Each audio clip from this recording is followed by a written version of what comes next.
ඔය එක හරියටම ගිය සෙනසුරාදා සැටර්ඩේ නයිට් මේන් ඉවෙන්ට් එකේදී සීනා තමන්ගේ රෙස්ලින් ජීවිතයට සමුදුන්නා. ඒ මැච් එක ගැන ඇත්තටම ලොකු විවාද තියෙනවා. නමුත් අපේ අර ජීවිතේ අමතක නොවෙන මතක සෑහෙන අපේ පුංචි කාලේ දුන්න මිනිස්සයා තමයි මේ ජෝන් සීනා. විශේෂයෙන් අපේ රෙස්ලින් බලන ඇබ්බැහි කරපු මිනිස්සයා. අපි CD වලින් රෙස්ලින් බලන සතියට තර CD ගෙනල්ලා ඊට පස්සේ අපි කේබල් TV වලින් බලුවා. දැන් වර්තමානයේ Netflix වලින් අපි බලන්න මේ රෙස්ලින් බලන්න හේතු උනේ මේ මිනිස්සයා මේ ජෝන් සීනා. ඉතින් ජෝන් සීනා කියන්නේ හුදෙක්ම චැම්පියන්ෂිප් කෙනෙක් විතරක් නෙමෙයි. සීනා කියන්නේ ඇත්තටම අපේ පරම්පරාවේ සිහිනයක් සහ ඒ ඊනයට වෙහෙස මහන්සි වෙලා අනිත්යට උදව් කිරීමේ ආකල්පය නිසාම රෙස්ලින් මේ වර්ල්ඩ් එකේම මේ මිනිස්සු අතර ඔහු කවදාත් මම හිතන්නේ අමතක වෙයි කියලා. ඉතින් මම හිතන්නේ මේ තමයි රෙස්ලින් වල ගෝල්. එහෙම නැත්නම් විශිෂ්ටතම රෙස්ලින් ක්‍රීඩක චැම්පියන් රෙස්ලින් ක්‍රීඩකයෙක් දාමදා වෙච්ච බිහි වෙච්ච. ඉතින් ඔහු මේ වෙද්දි අපේ රෙස්ලින් වලෙන් අවුරුදු 24ක අපේ මේ වීරයා කුඩි කාලේ වීරයා දැන් සමුදුන්නා. ඉතින් ඒ සමුගැනීම මම හිතන්නේ අපි හැමෝටම සෑහෙන වේදනාත්මක සමුගැනීමක් වුණා.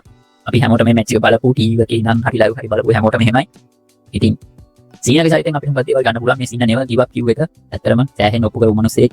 ඉතින් ඒත් එක්කම අපි සීනා ගැන කතා කරේ ඇත්තටම මේ අපේ පුංචි කාලේ වීරයා හින්දා. ඉතින් ඕගොල්ලෝ හිතන ජෝන් සීනා කියන්නේ WWE ඉතිහාසයේ එහෙම නැත්නම් රෙස්ලින් ඉතිහාසයේ බිහි වෙච්ච විශිෂ්ටතම ක්‍රීඩකයාද? මේ ගැන ඕගොල්ලෝ කමෙන්ට් එකක් දාගෙනම යන්න. ඉතින් අද ගිහින් එන්න. ජය වේවා.